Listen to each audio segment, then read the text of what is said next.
Well, today at work, I'm going to be doing some testing on some restrictor plates to try to slow a go-kart down just a little bit. I have a restrictor plate that's 650 thousandths smaller than stock, 600 thousandths smaller than stock, and 550 thousandths smaller than stock. So I'm going to do these testing and see what the results are for all 4 races, plus I'm going to do one without a restrictor plate to see what the top speed is. See how fast and how good this goes.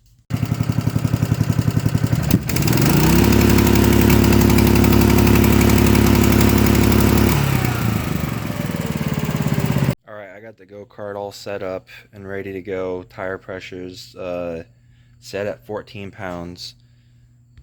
This is the kart I'm going to be testing with. It's our hand-controlled go-kart. It's got a thumb throttle and then a hand brake with a emergency brake on it so it won't go nowhere. I got the restrictor plates set out, the 550, the 600, and the 650, and then of course the stock, just open up the stock. I'm going to do this testing and see which one I would like the best to try to match up with all of our SODI karts over here. That's what we're trying to do, is so if someone did come in paraplegic, that's paralyzed, they can still get in this go-kart and run with those go-karts and stay the same speed. Otherwise, this go-kart right now as it is will outrun every one of those go-karts over there. It only has a rev limiter, but the rev limiter is set at 4,200 and those go-karts are only set at 3,900. So let's get some testing done.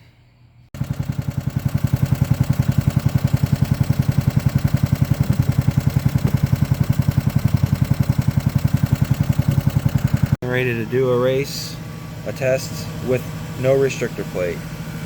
Kart 18.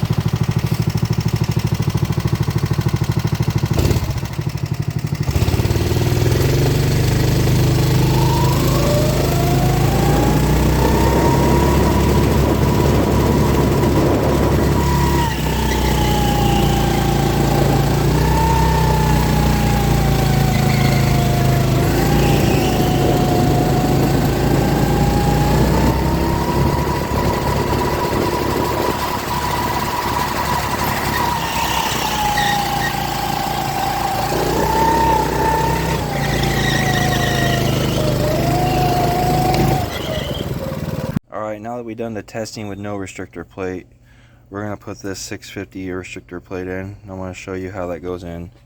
It's just a 10mm socket. And you got this bolt right here.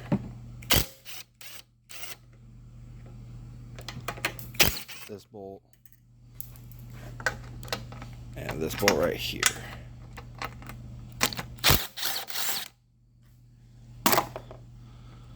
Once you have all that off, turn the gas off, turn the choke on, pop this hose off, and this will just slide right on out.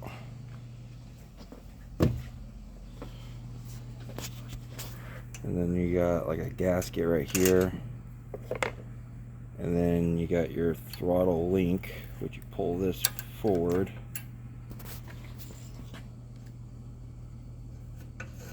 Hard to do this one-handed.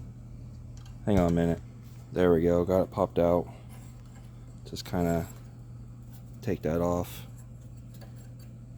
set it aside, and then the carburetor can get pulling off. There's still the hose on. If you take that hose off, you're gonna leak some gas, so I just pull the carburetor off with the hose still attached to it and just kind of set it aside for right now.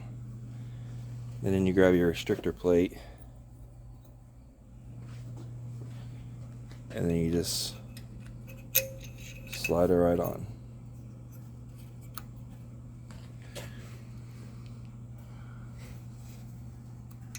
So the stock hole show you. The stock hole here is that big.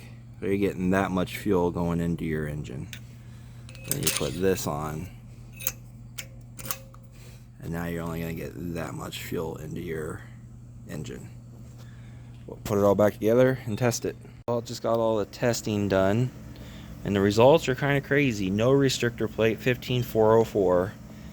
Biggest restrictor plate, 15305. A little bit smaller restrictor plate, 15303. And then you got your smallest restrictor plate, which is a 15307. I'm wondering if because my stock one is so slow is because it was cold, but I might do one more test with no restrictor plate to see what I get now. All the testing's done on the restrictor plates. I think the one we're going to go with is the 0.600 thousandths because it slowed the Kart down to a 15303, and that's kind of perfect on what we want. So that's what the restrictor plates do. They just slow the go-kart down. It still got up to full speed, but it handled the corners way better because it was just slightly slower. And you know, when you're going into the corner real fast, you're either going to slide or you're going to grip. When this thing was going full speed, all it did was slide, as you can see with me test driving it. But yeah, now I slowed it down, it just grips the corners and got a 15303.